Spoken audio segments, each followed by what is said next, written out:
जो शख्स मना की हुई चीज़ों से बाज ना आता हो वो हुक्म दी गई चीज़ों पर अमल नहीं कर पाता।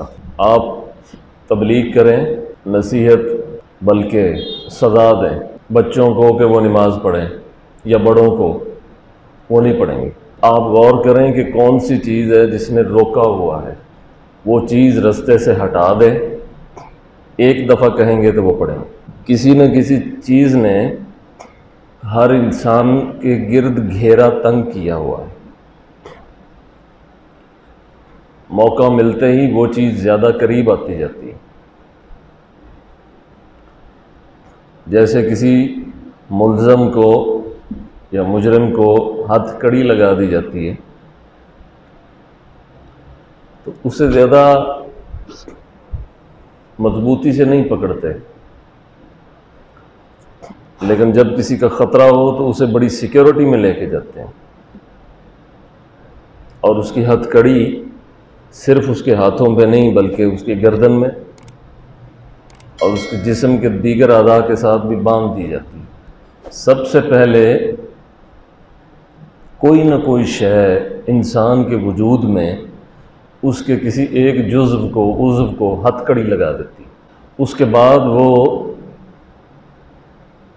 अंदर ही अंदर आगे बढ़ती रहती, यहाँ तक कि पूरे इंसान को निगल लेती।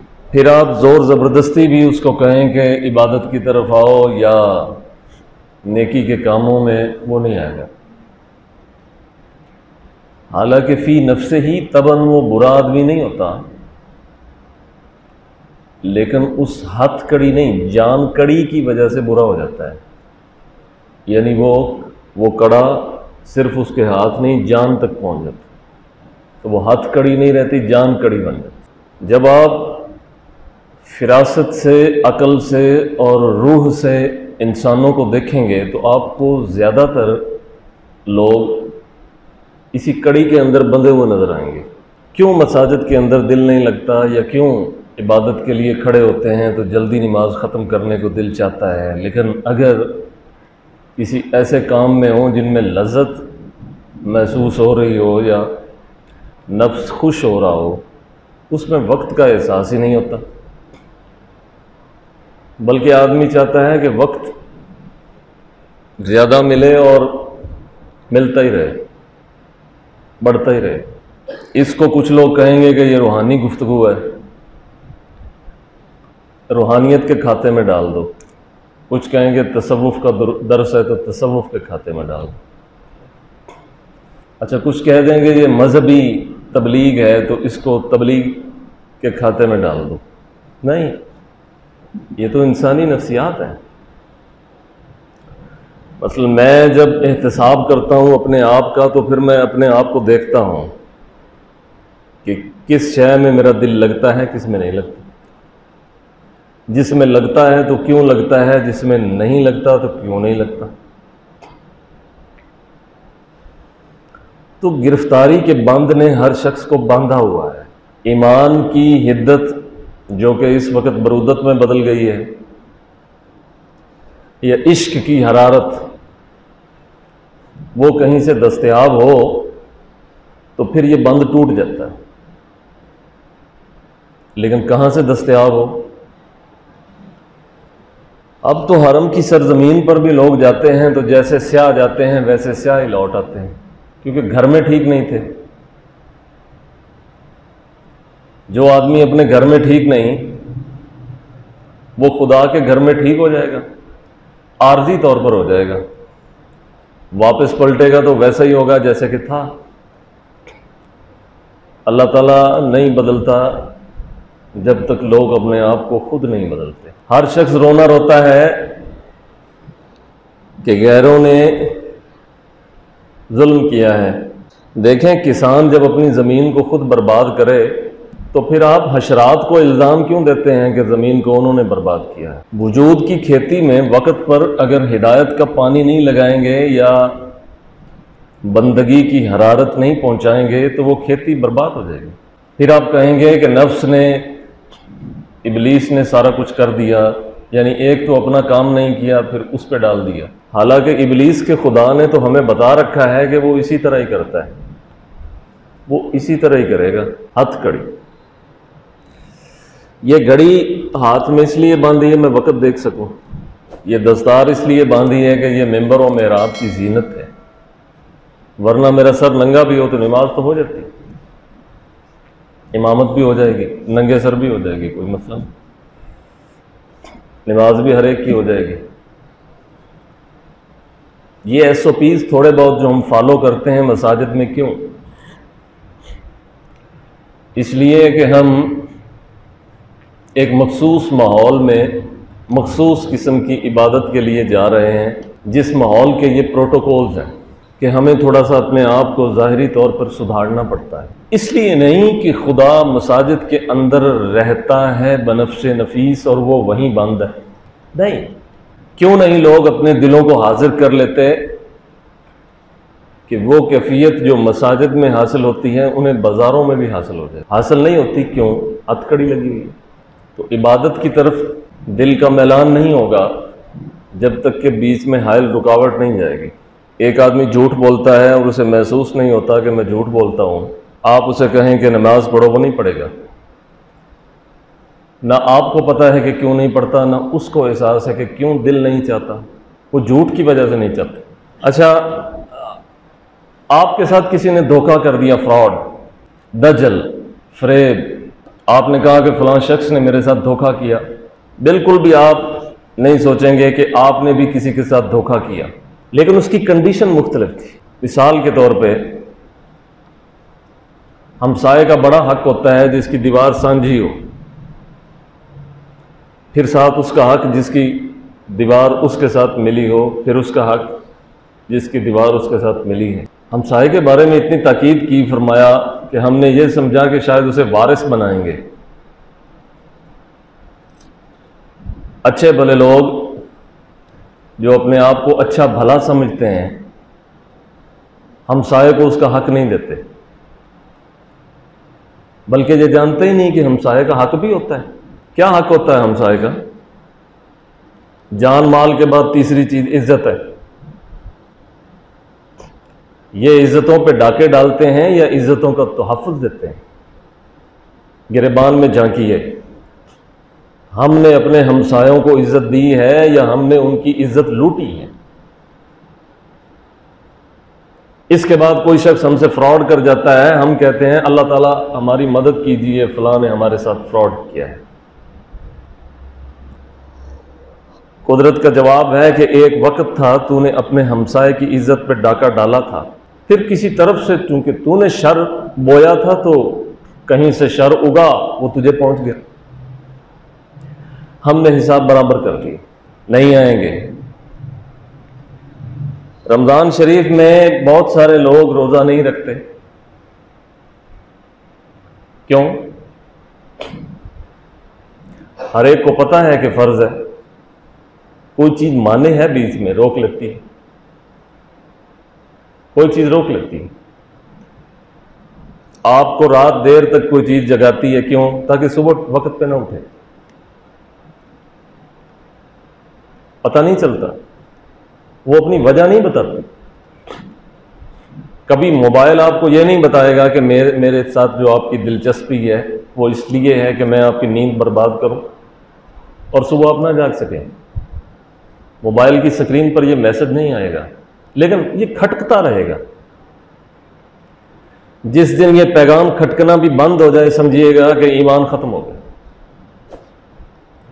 क्योंकि ईमान दस्तक देता है, आदमी भगाता है उसे, मत दो दस्तक, मत दो, मत दो, मत दो, वो देता रहता है।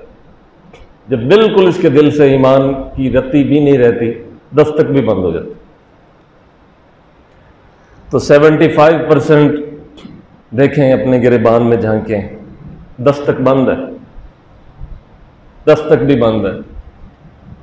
अफसोस किसी चीज़ के ज़ाया होने का होता ही नहीं, किसी चीज़ के हासिल ना होने का अफसोस खत्म हो। खुशी किस चीज़ पर है, गम किस चीज़ पर है। रिवायात बदल गईं, अहले तहजीब की तरजीहात तब्दील हो गईं, रुझानात बदल दिए गए, इन्हें पता ही नहीं चला। कोई चीज़ माने हो जाती है। कुरान मजीद में है कि अल्लाह ताला के जिक्र से दिल, 3-4 तरह के दिल हैं। दिलों की एक किस्म वो है जो कांप जाते हैं, दूसरे वो जो लरस जाते हैं, तीसरे वो जो नरम हो जाते हैं, चौथे वो जो खुश हो जाते हैं, फिर एक किस्म वो है जो चौकन्ना हो जाती है, होशियार हो जाती है। उठाइए कुरान मजीद और पढ़िए, हम सब देख लें कि हमारा दिल किस दर्जे में है। क्या इन 5 में से किसी एक में है पोजीशन? इन 5 में से किसी एक में, यानी जवाल इतना भी आना था कि कुछ भी नहीं बचना था, और कुछ भी नहीं बचा फिर भी वो खुश है कि मेरे पास मेरी मादी दुनिया तो है। तो ये जहान मिटने वाली शय है, यहाँ ना जौहर रहेगा ना अर्ज, रूह भी अपने वतन को लौट जाएगी और जिस्म भी मट्टी में बोसीदा हड्डियां हो जाएगा। नज़ीर अकबर आबादी ने कहा था, जब मर्ग फिराकर चाबुक को ये बैल बदन का हांकेगा, कोई ताज समेटेगा तेरा, कोई गोंद सिए और टांकेगा, हो ढेर अकेला जंगल में तू खाक लहद की फांकेगा, उस जंगल में फिर आ नज़ीर एक तिनका आन न झांकेगा। बड़े बड़े उशाक हैं अहले बैत के, और बड़े बड़े आशिक हैं सहाबा के और ख़ुद नबी अलैहिस्सलाम के, लेकिन मोहब्बत को सी दिया है चंद दिनों के साथ, परो दिया है उसको। यकम मुहर्रम से 10 मुहर्रम तक मोहब्बत अहले बैत के साथ। कौन अहले बैत? गिनती भी नहीं कि कितने हैं। उनका किरदार, गुफ्तार, शब रोज़, उठना बैठना, चलना फिरना, मामला कोई याद नहीं। याद है तो जंग याद है जो हुई है। हम नहीं कहते कि जंग को भूलो, कि दुश्मनों की खबर भी रखनी चाहिए, लेकिन दोस्तों की खबर भी तो रखनी चाहिए।